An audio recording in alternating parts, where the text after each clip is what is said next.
Hello friends, मैं Saurabh Suman SS exam गुरु YouTube channel पे आपका स्वागत करता हूं। आपके सामने स्क्रीन पर एसटीईटी का होम पेज खुला हुआ है वेबसाइट का। अब इसको खोलने के पीछे कुछ रीज़न है।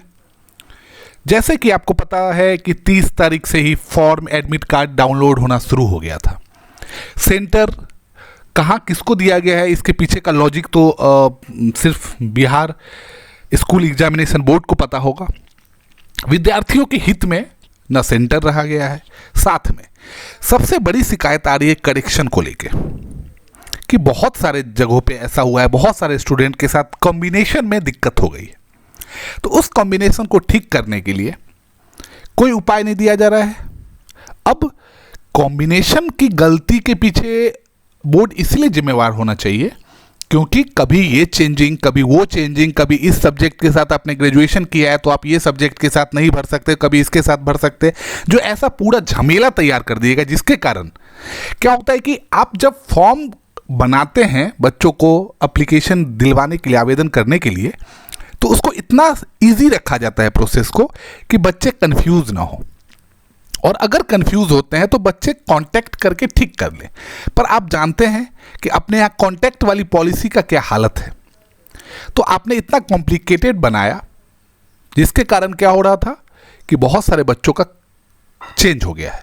तो अब हम लोग की तरफ से भी यही दरख्वास्त रहेगा, अभ्यर्थी की तरफ से भी यही है कि आप वो कोई गलत तो नहीं कर रहे हैं, वो कोई फर्जी डिग्री तो नहीं दे रहे हैं, वो एक करेक्शन चाहते हैं कि कहीं पे सोशल साइंस की जगह पे किसी का कुछ और हो गया है, साइंस हो गया है, तो वो एक करेक्शन कर ले और बिहार विद्यालय परीक्षा समिति उनको एक मौका दे। देखिए, पढ़ाई का तो मौका उन्होंने दिया नहीं।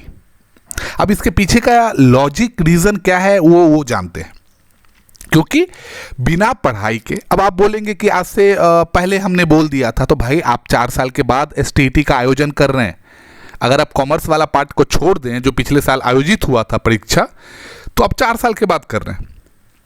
तो क्या 4 साल से लोग इंतजार में बैठा रहा था कि 23 में आप आवेदन होगा?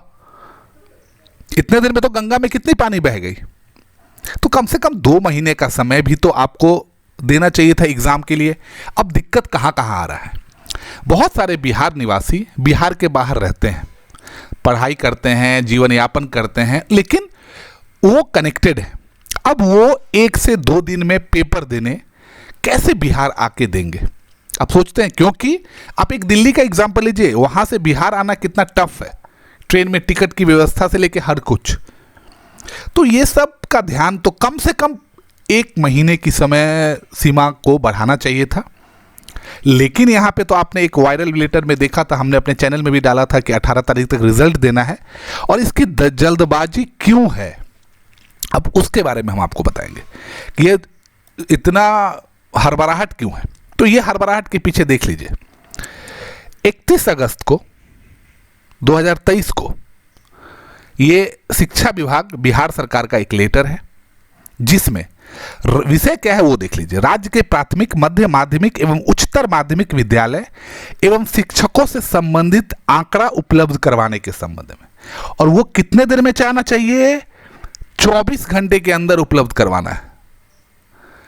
जिसमें आप ये फॉर्मेट भी देख रहे हैं। मैं आपको फॉर्मेट ये छोटा करके आपको दिखा देता हूं, ये अच्छे से नहीं दिखेगा छोटा होने पे। चलिए मैं आपको इसका फॉर्मेट दिखाता हूं। इसमें प्राथमिक विद्यालय की संख्या, मध्य विद्यालय की संख्या, प्राथमिक माध्यमिक विद्यालयों की संख्या और उच्चतर माध्यमिक विद्यालयों की संख्या, शिक्षकों की संख्या, हर एक सब्जेक्ट में देख लीजिए, ये सब डाला हुआ है। हर एक सब्जेक्ट के लिए कि कितने सीट आपके यहां विषयवार शिक्षकों की मांग हेतु है, और प्रधानाध्यापक का हस्ताक्षर और मुहर रहेगा। और ये सरकार को 24 घंटे के अंदर भेजना था। मतलब ये 31 तारीख का ये पेपर है, आप देख लीजिए, मैंने इस पर डेट भी मैं आपको दिखा दे रहा हूं। ये 31 अगस्त 2023 का ये चिट्ठी है बिहार शिक्षा विभाग, state council of educational research and training Mahendru Patna, शिक्षा विभाग बिहार सरकार के द्वारा। तो जो मैंने आपको बताया और इससे पहले भी बताया तो सभी लोग बता रहे हैं कि ये इतनी हड़बड़ाहट क्यों है। तो हड़बड़ाहट इसीलिए है, अब एक मैं आपको पेपर का कटिंग भी दिखा रहा हूं। बिहार में जल्द होगी एक और शिक्षक बहाली, अक्टूबर में हो सकती है शिक्षक नियोजन की घोषणा। तो जैसे ही एसटीईटी 2023 का रिजल्ट उनके हिसाब से 18-20 तारीख तक आ जाएगा। तो बिहार में हर एक सब्जेक्ट के लिए शिक्षकों की उपलब्धता हो जाएगी, क्योंकि 46-47 सब्जेक्ट की परीक्षा हो रही है एसटीईटी के अंदर। तो मतलब कैंडिडेट की संख्या हो जाएगी, जिससे कि कोई भी सीट खाली जाने की उम्मीद नहीं रहेगी। और फिर शिक्षकों की घोषणा हो जाएगी अब एग्जाम की, शिक्षक एग्जाम 2.0, बीपीएससी टीआरई 2.0 करके। अब उस पेपर में क्या होगा आप ये भी जान लीजिए। ये पेपर के कंपेयर में उस पेपर में निगेटिव मार्किंग रहेगा। इस पेपर के कंपेयर में क्वालिफाइंग पेपर टफ रहेगा। अब कितनी सीट होगी? देखिए, सीट की संख्या में आप ये समझ लीजिए, रिटायरमेंट वाले शिक्षकों की संख्या अभी और पिछले एग्जाम से बहुत, उससे कोई ज़्यादा फर्क नहीं पड़ेगा। क्लास 6 to 8 उसमें सीट ऐड होगी, क्योंकि पिछली बार ये सोचा गया था कि हम 1 to 5 में जो ग्रेजुएशन किए हुए शिक्षक हैं उन्हें प्रमोशन देके 6 to 8 में डालेंगे, लेकिन इस बार उनकी बहाली होगी, क्योंकि सुप्रीम कोर्ट वाला जो डिसीजन चल रहा है, जिससे कि चांसेस ये है कि बीएड अभ्यर्थी को कहीं 1 to 5 से बाहर न कर दिया जाए। तो इसीलिए 6 to 8 में बहाली आएगी। 9, 10, 11, 12 में जो सब्जेक्ट ब्लैंक जा रहा था उसमें बहाली आएगी। तो कम से कम 1.5 लाख से ऊपर की बहाली रहेगी, और बैकलॉग भी सीट्स उसमें ऐड रहेंगे। अब ये जो होगा, इसी के लिए एसटीईटी में इतनी मारामारी चल रही है कि तुरंत एग्जाम करवा लिया जाएगा। अब यहाँ पे हम बहुत सारे शिक्षक नेता जो होते हैं, छात्र नेता, शिक्षक नेता, इन लोगों का 1-2 मैं ट्वीट भी देख रहा था। उन लोगों की मांग थी कि कंप्यूटर बेस्ड टेस्ट क्यों हो रहा है, क्योंकि पिछले एग्जाम में सीटेट का जो एग्जाम हुआ था उसमें बिहार में कंप्यूटर बेस्ड टेस्ट को लेके बहुत सारे संशय, अफवाहें बोलिए, सच्चाई बोलिए, हुआ था कि कंप्यूटर बेस्ड टेस्ट कहीं ना कहीं उसमें दिक्कत आ रही है। तो इसके ही आलोक में इस बार सीटेट ने ऑफलाइन पेपर लिया। तो फिर बीएसईबी ने एसटीईटी का पेपर ऑफलाइन क्यों नहीं ले रहा, ये एक सवाल है। दूसरा सवाल जल्दबाजी को लेकर था, और तीसरा अभ्यर्थियों के हित में पेपर में पढ़ने का टाइम दें और उन्हें एडिट करने का मौका दिया जाए। अब आते हैं हम लोग बीपीएससी टीआरई 1.0, मतलब अभी जो पेपर हुआ है उसके बारे में आपको एक जानकारी देना था। जानकारी ये देना था कि बीपीएससी का जो आपने एग्जाम दिया है अभी, उसमें डॉक्यूमेंट वेरिफिकेशन भी शुरू होने वाले हैं। साथ में 1 to 5 इनके भी जो करेक्शंस हैं वो आज से शुरू हो रहे हैं। आप उसका डेट देख लीजिए, 1 तारीख से 3 तारीख तक आप आवेदन में सुधार कर सकते हैं। परिवर्तन आप नहीं कर सकते हैं डॉक्यूमेंट्स में। सिर्फ आप देख लीजिए, आपको क्या करना है, डैशबोर्ड में लॉगिन करने के बाद जितने भी डॉक्यूमेंट्स आपने अपलोड किए हैं उसका सीरियल नंबर, इशू डेट और इशू अथॉरिटी का नाम चेक कर लीजिए। जैसे ईडब्ल्यूएस, जैसे नॉन क्रीमी लेयर। अब मैं डॉक्यूमेंट्स भी आपको बताता हूं। इन सब डॉक्यूमेंट्स को आप चेक करिए, सीरियल नंबर मिलाइए, अपने सर्टिफिकेट सामने में रखिए और लैपटॉप पे आप या कंप्यूटर पे आप चेक कर लीजिए कि आपने सही डाला है। ये आप पहले करेक्ट कर लीजिए, और यही करने के लिए बोल ही रहा है, क्योंकि अपीयरिंग वाले के पास हमको नहीं लगता है कि अभी भी, क्योंकि सीटेट का रिजल्ट आया नहीं। बीएड और डीएलएड का जो अपीयरिंग थे उनका भी रिजल्ट मुझे लगता है कि जो बिहार में शायद ही आया हो, तो उनका भी रिजल्ट में कोई अभी आया ही नहीं है, तो वो क्या डालेंगे। तो ये एक दिक्कत है। अब आपको मैं ये बात बताने के लिए ये भी था कि अब जो 4 तारीख से जो डॉक्यूमेंट्स वेरिफिकेशन होंगे उसमें किस किस डॉक्यूमेंट्स की जरूरत पड़ेगी। तो मैं इसीलिए अपना जो बीपीएससी का 26/2023 वाला जो वैकेंसी आया था, मैंने उसके पेजेस को खोले हैं और आपको बता देता हूं कि उसमें क्या क्या डॉक्यूमेंट्स आपको लेके जाने पड़ेंगे। आप देख लीजिए, मैट्रिक का प्रमाण पत्र, आपको मैट्रिक का प्रमाण पत्र, अंक पत्र जिसमें आपकी जन्म तिथि की सत्यापन होगी, वो लेके जाना है, आपने वो डाला है। उसके बाद आपकी प्रशैक्षणिक योग्यता, शैक्षणिक योग्यता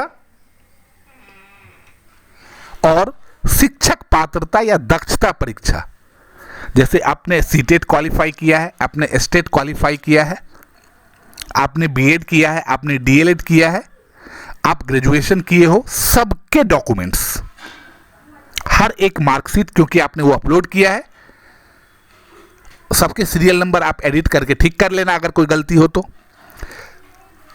उसके बाद अंक पत्र। अंक पत्र मतलब आपके जो मार्क्स के सर्टिफिकेट्स होंगे वो, और प्रमाण पत्र मतलब उसके सर्टिफिकेट्स, जैसे पासिंग सर्टिफिकेट्स होते हैं ये सब। बिहार राज्य के अस्थाई निवासी वाले जो संबंधी प्रमाण पत्र है, क्योंकि ये जब आई थी, फॉर्म जब आया था तब बिहार का डोमिसाइल था, लेकिन उसके बाद बिहार का डोमिसाइल वाला नियम हटा लिया गया था। तो आपको अगर आप बिहार के निवासी होने का क्लेम करते हैं, अब क्लेम करते हैं मैं ये क्यों बोल रहा हूँ, क्योंकि सिर्फ बिहार के निवासी को ही आरक्षण का लाभ मिलेगा। तो उन्हें सबसे पहले बिहार के निवासी का डोमिसाइल सर्टिफिकेट प्रस्तुत करना पड़ेगा, जो उन्होंने अपलोड किया है, नया बना के नहीं, जो उन्होंने अपलोड किया है उसको ओरिजिनल लेके जाएंगे। क्रीमी लेयर रहित प्रमाण पत्र आप हैं वो लेके जाएंगे। उसके बाद पिछड़ा वर्ग, अत्यंत पिछड़ा वर्ग के लिए आप जो क्रीमी लेयर रहित घोषणा पत्र डाले हैं वो भी लेके जाएंगे। जाति एवं अस्थाई निवास प्रमाण पत्र आप वो लेके जाएंगे।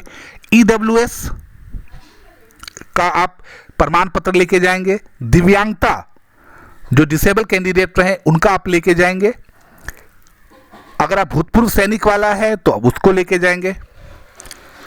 किसी जगह पे आप जॉब कर रहे थे उसका एनओसी लेके जाएंगे। फोटो युक्त पहचान पत्र लेके जाएंगे।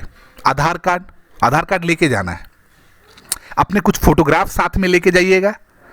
आपने जो एडमिट कार्ड से पेपर दिया है उसके आप 1 या 2 कॉपी साथ में लेके जाएंगे। तो इतने डॉक्यूमेंट्स, क्योंकि इसमें से अगर आप एडमिट कार्ड को छोड़ दें तो बाकी सभी डॉक्यूमेंट्स आपने फॉर्म के समय अपलोड किए थे, तो आपको वो सभी डॉक्यूमेंट्स लेके जाने हैं। अब कहाँ लेके जाने हैं, तो एक मैं देख रहा था, गोपनीय शाखा का था इसलिए मैंने अपलोड नहीं किया, शिवहर का था वो, कि जिला में पदाधिकारियों की एक लिस्ट बनाई गई है जिसमें डीईओ से लेके बहुत सारे पदाधिकारी हैं, उनकी एक टीम है। वो टीम जिला कार्यालय पे 4 तारीख से प्रमाण पत्रों की जांच करेंगे। आपको कम से कम 2 सेट उसकी फोटोकॉपी रखने हैं। तो वो जैसे ही लेटर ऑथोराइज आ जाता है, क्योंकि गोपनीय शाखा का लेटर था तो मैं उसको इस पे ला के नहीं दिखा सकता, तो जैसे ही वो लेटर हर एक जिला का आ जाएगा कंसर्निंग डिपार्टमेंट का, मैं आपको वो भी बताऊंगा कि आपको कहाँ जाना है। 4 तारीख का इंतजार आप करें। मैं ये बोलूँगा कि आप जल्दबाजी में 4 तारीख को नहीं जाए, क्योंकि 4 तारीख को समझने में टाइम लग जाएगा। तो आपका समय, क्योंकि आपका पेपर भी स्टेट का बहुत सारे लोगों का होगा या नहीं भी होगा, तो आप 4 तारीख का देख लीजिए, पता लगा लीजिए, फिर अपने जिला में जाइए। जो बिहार से बाहर के निवासी हैं वो पटना पहुँचे, पटना मुख्यालय में उनका डॉक्यूमेंट वेरिफिकेशन होगा। अब बहुत सारे लोगों का मैं सवाल देख रहा था, जनरली ट्विटर फेसबुक सब पे लोग कर रहे थे कि ये पहला ऐसा डिपार्टमेंट है, शिक्षा विभाग है अपना या बीपीएससी जो ये बोले, जो डॉक्यूमेंट वेरिफिकेशन रिजल्ट से पहले कर रहा है।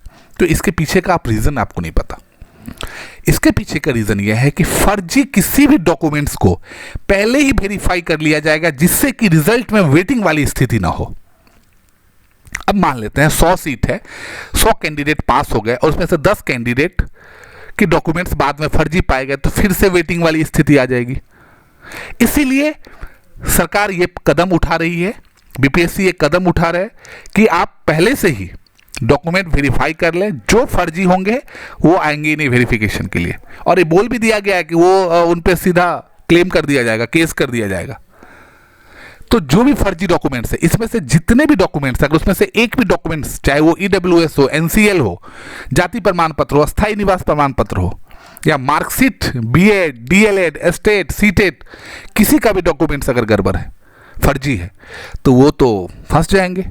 तो वो कैंडिडेट तो पहले ही रेस से बाहर हो जाएंगे। तो फिर जो बचेंगे कैंडिडेट, उनकी लिस्ट निकलेगी। और ये होने के बाद फिर क्लास 1 to 5 में ये लोग इंटर करेंगे। तब तक आप सबसे पहले यही है कि डॉक्यूमेंट्स आपने जितना भी आपने अपलोड किया है उसी को लेके आप ज़्यादा बाकी डॉक्यूमेंट्स के लिए आप कुछ नहीं कर सकते, उनको आप ज़रूरत नहीं पड़ेगी। तो चलिए मेरे साथ ऐसे ही जुड़े रहें। मैं कोशिश करता रहूँगा कि आपको इन्फॉर्मेशन देता रहूँ। और एक आप लोगों से यही गुजारिश रहेगी कि मेरे चैनल को आप लाइक और सब्सक्राइब जैसे करते रहें। बहुत बहुत धन्यवाद आपका मेरे साथ जुड़ने के लिए।